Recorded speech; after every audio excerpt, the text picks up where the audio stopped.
CPAC, how's everything going? You know, I gotta tell you, I've given a lot of speeches, but I've never given the opening speech. So, you know, there's a lot of pressure up here. But something tells me you're gonna help me get through this. Is that right? You gonna help me? All right.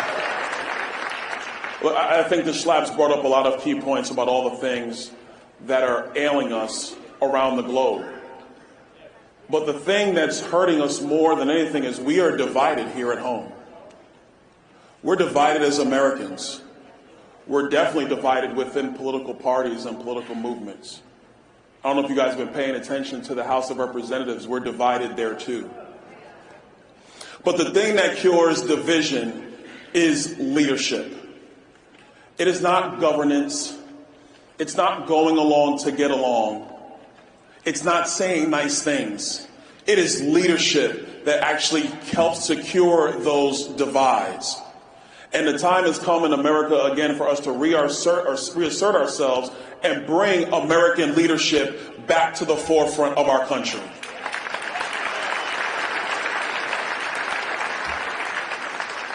And we talk so much about foreign policy these days, and for good reason, because Joe Biden has been a disaster as president of the United States. He's been terrible. But let's look at NATO for a moment. A lot's been made about NATO over the last couple of weeks. There was a time where America did have to carry all the freight for NATO because the countries in Europe were rebuilding themselves from World War II. And the spirit of the American people, we were there to do that. We were willing to do that. But now those other countries have to come along for the ride as well. You know, I equate it to some of your great sport teams. Everybody remembers the Chicago Bulls of the 80s. They had Michael Jordan. They didn't have much else. Michael Jordan dropped 63 points in the Boston Garden against the vaunted 86 Celtics. But that Chicago Bulls team lost that series against a better and deeper team. If the world is actually going to have security, then it can't just be America scoring all the points, grabbing all the rebounds, passing out all the assists, blocking all the shots. We need our allies in NATO to step up and do their part.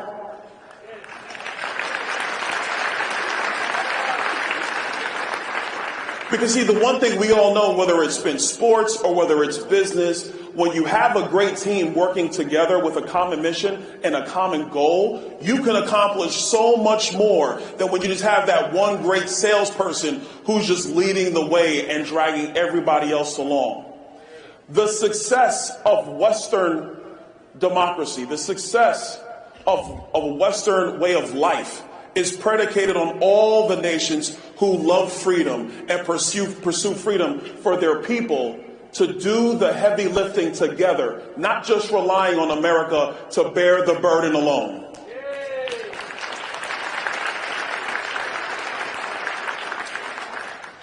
It was brought up by Matt about Israel. What happened on October 7th was a tragedy, not just for the people of Israel, but for the world. We were faced with a barbarism that we thought had mostly receded from the planet. And they faced it head on. We here in America, we stand with Israel. We don't equivocate to the radicals who might be in our midst here in America. We stand with them. For Joe Biden to decide that he's worried about his votes in Michigan more than the safety of our greatest ally in the region is terrible leadership. It's part of the reason why our adversaries are on the move. So my view is clear. Israel should obliterate Hamas from the face of the earth.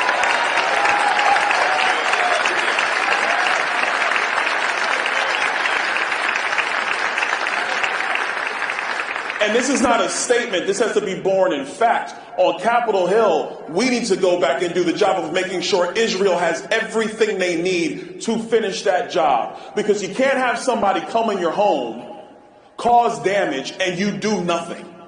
All you do is invite more of the same. And if Israel is our friend, and I know, CPAC, Israel is our friend, we stand by them, we support them, We do not stand in the way of them, and we want them to do everything they must do to secure themselves and to secure the people of Israel.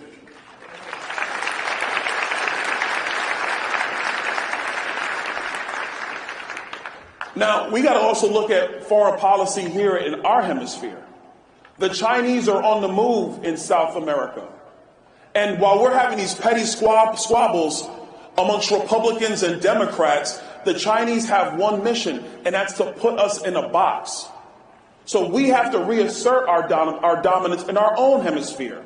No more should we allow communism and fascism to breed in our own hemisphere while we just argue over the stupidest things with each other. I mean, stuff that really just does not matter in the plight and the success of human beings across the globe. There was a time where we actually focused on our hemisphere. And I want to be clear on this. This is not a statement of isolationism versus being the world's police. It's not that. It's being sober. It's being a realist. It's understanding that America in a dominant position across the globe means the best thing for the people of the world who desire freedom and peace, who want to actually grow an economy, who want their children to be raised up. A globe where China is dominant is a globe that is to the detriment of human freedom. And so we have to do the things that are prudent to make sure that we assert those freedoms in our own hemisphere. There's another statement I want to make about foreign policy. I'm not a forever war guy. Never have been. I'm not. My position is very, very simple. Go, kill the enemy, and come home.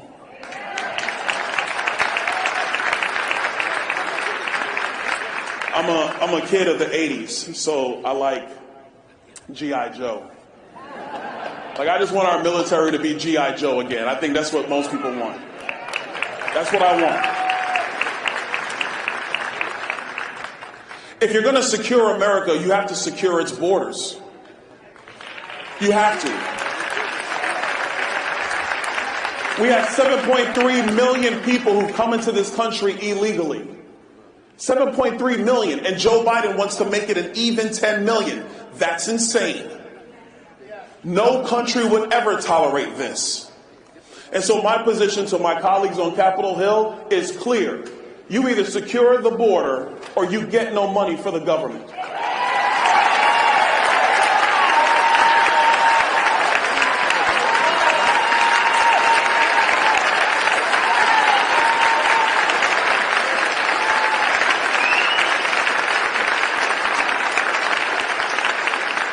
Now, the press would say, oh my gosh, Congressman Donalds, you're talking about the government being closed. Oh, are you concerned about that?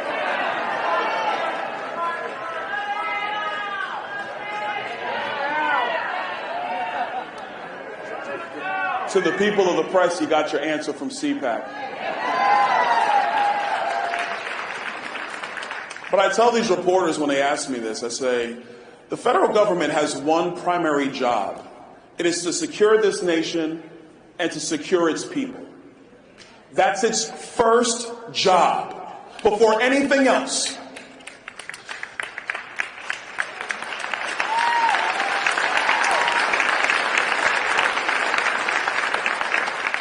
The states that ratified the Constitution of the United States would have never, ever ratified a constitution that would have allowed the federal government to allow an invasion into the United States.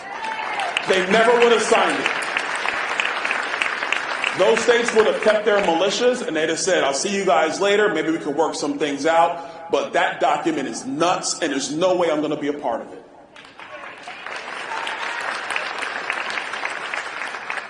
So we have to be very clear about this. Joe Biden has a decision to make. Decide, Mr. President. Do you want to close Mount Rushmore so the southern border can be open? Do you, Joe Biden, want to tell the last remaining of our World War II vets that they cannot see the World War II memorial on the National Mall so we can have military-aged men from China and the Middle East come into our country illegally? Decide, Joe Biden, which country matters more to you, the border of the United States or the border of Ukraine?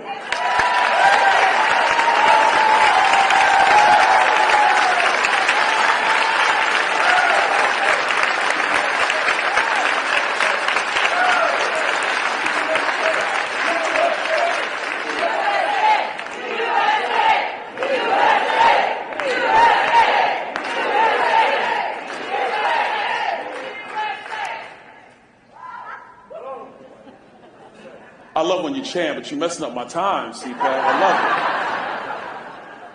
you. We love you. I love you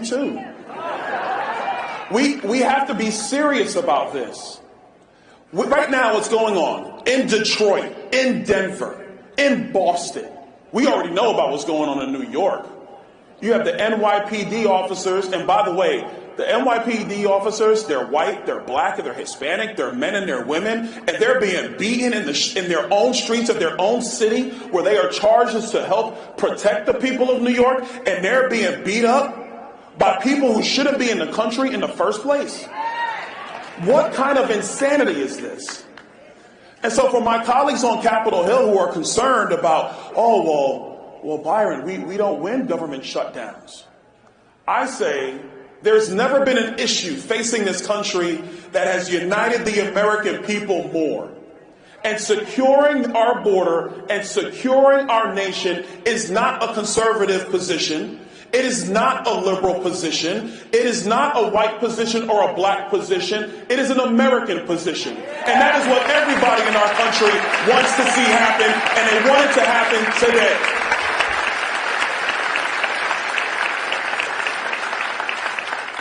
In our economy, we need leadership too.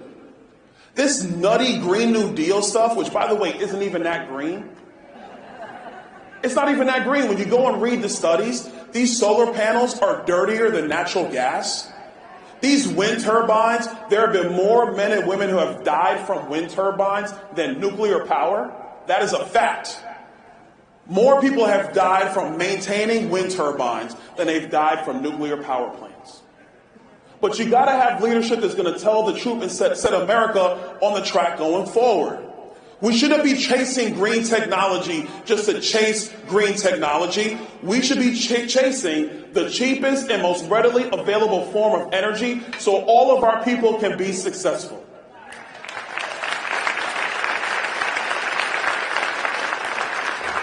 You know, when they figured out how to do fracking, they tried to blame fracking and found out that they were liars about blaming fracking.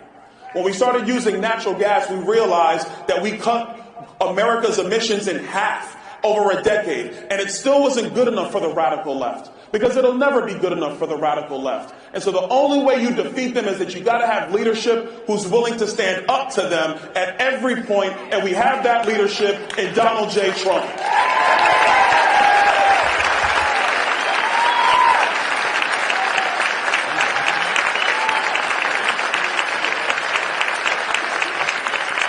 But we have new things on the horizon. We have this great new technology called digital assets. And I know some of you, a lot of you, myself included, are concerned about that being used by the Federal Reserve and the Treasury with a central digital bank coin. I don't want the Fed doing anything like that. But if people decide of their own free will to have Bitcoin or any other type of cryptocurrency, or to have these tokens or stable coins, if that's what a free people decide to do, it is not the position of the American government to stand in their way. It should be the position of the American government to allow them to be free and make their own choices, because that's the very essence of human liberty. That's the whole reason that the framers wrote our Constitution and they ratified our Constitution, is to protect you, not to protect government.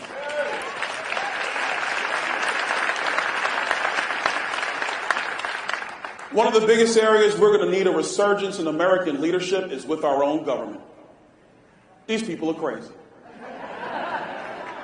You have an FBI that has been spying on the American people against federal law.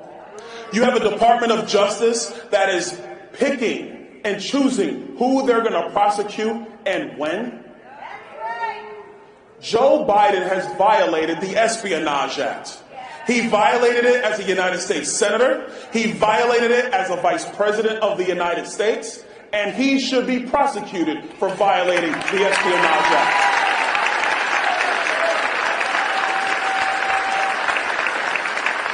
I have a security clearance.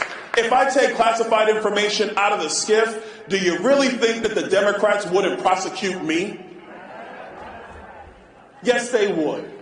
But what you gotta have is leadership who's gonna stand for the rule of law, that's gonna stand for Lady Justice. Lady Justice is supposed to be blind, not political. Lady Justice is supposed to be even-handed, not deciding that a Green New Deal is way more important than a basic rule of law that everybody can see and follow. You got this stupid judge in New York with the $400 million fine. What kind of craziness is this? By the way, to you business owners in New York, come to Florida.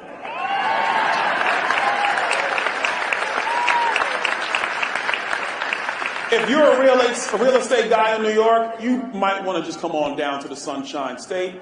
We would love to have you. I had to do that quick plug for my state. I love my state now. Make America Florida!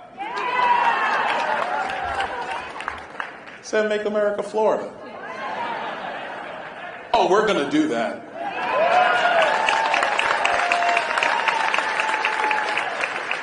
I want to make one clear point, because we talk a lot now about a two-tier justice system. We have to acknowledge that in America's history, there has been a two-tier justice system. There is a reason why a lot of black Americans do not trust the justice system. Because there was a time where the justice system was abused against black people in this country. It was wrong then. It is still wrong today.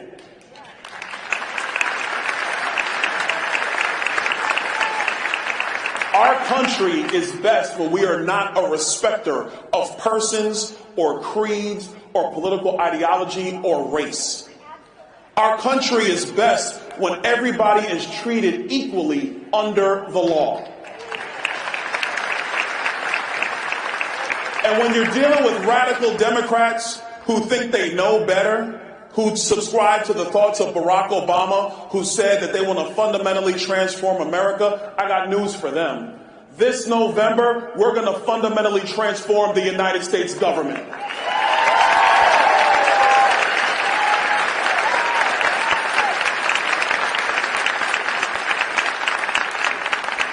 The last major area where we truly need a resurgence in American leadership is in our culture, and it's with our children. Man, just let kids be kids. Let them be kids. Little boys are little boys. Little girls are little girls. When I was a little boy, I liked little girls. This is a good thing. This is the natural order that keeps society progressing. We also have to understand that the greatest environment for the success of a child is a two-parent household. Look, CPAC, families aren't perfect. We all know this. If you sit there, like nobody clap. Families are not perfect. Everybody's family got something going on. Okay? But even in that imperfection, it is better to have two parents in a home than not. I'm the product of a single parent home. My mother did everything for me. Things between my mom and my dad didn't work out. I love them both, but it didn't work out. I know firsthand having two parents in the house is better than having one. And that's not to diminish the sacrifices and the love and the strength that my mother had. I mean, listen, you want to see strong? Go meet a single black mother, man. They strong. Strong, tough. But we got to understand that the formation of the family, that is the thing that sets the basis of culture in our country. So kids grow to be adults and they form their own families. Their success in the family unit breeds America's success in our country. And our success actually breeds success in a much better world, in a much safer world. And this isn't about nation building. This is about doing first things first at home. Making sure America is in position at home. Being focused on and solving our issues here at home. Because when we do that, the Chinese can't stop us, the Russians can't stop us, the Iranians can't stop us. Nobody can contend with a strong and prosperous America.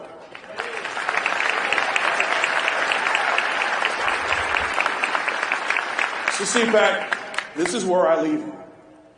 I just want to tell you this. The type of leadership we need is not leadership that looks to just get along with everybody. If you look back at Michael Jordan or Tom Brady or Bill Belichick or Mike Shanahan, they were tough. They would say things you would not like if you were on those teams. But they held everybody accountable. They were focused on the mission of success. We would cheer for them if you're a Patriots fan or a Bulls fan. If not, you were booing them. But you would cheer for them because you're like, oh my gosh, look at what they're accomplishing. If that works in sports, if it works in business, shouldn't we have that type of leadership in our country?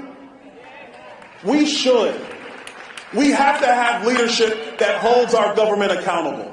We have to have leadership that's going to have a bold vision of what we should do and not be afraid of polls of what people think we might need to do.